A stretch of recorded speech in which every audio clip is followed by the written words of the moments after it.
Des larmes, des étreintes et un Juan Guaido qui tente de consoler ses compatriotes devant les cartons de l'aide américaine, ou comment la guerre de l'image occupe une place particulière dans la situation au Venezuela. Le leader de l'opposition a rencontré des Vénézuéliens exilés à Bogota en compagnie du vice-président américain Mike Pence. Une présence loin d'être anodine, elle montre l'appui des États-Unis qui se dressent face à Nicolás Maduro.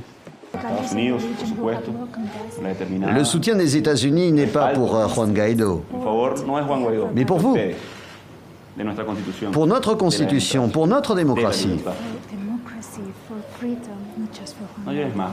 Ah, ne pleure pas, ma chérie. Tu vas me faire pleurer. Je t'aime beaucoup.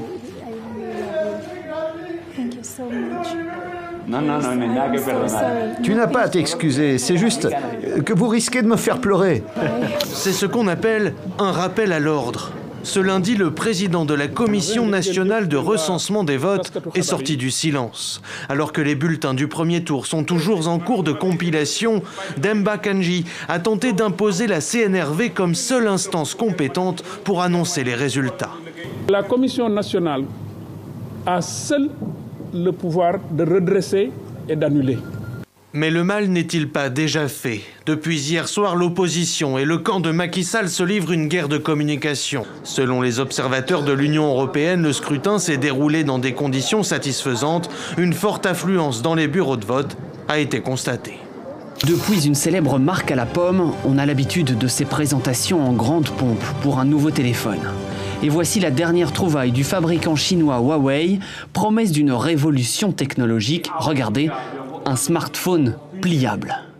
Cette annonce de Huawei intervient seulement 4 jours après l'offensive de Samsung.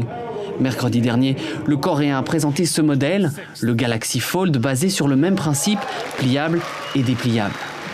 La course folle entre les constructeurs est lancée. Mais ces nouveaux joujoux risquent de ne pas être tout de suite abordables. Comptez 2 300 € pour le Huawei et 2 000 € chez Samsung.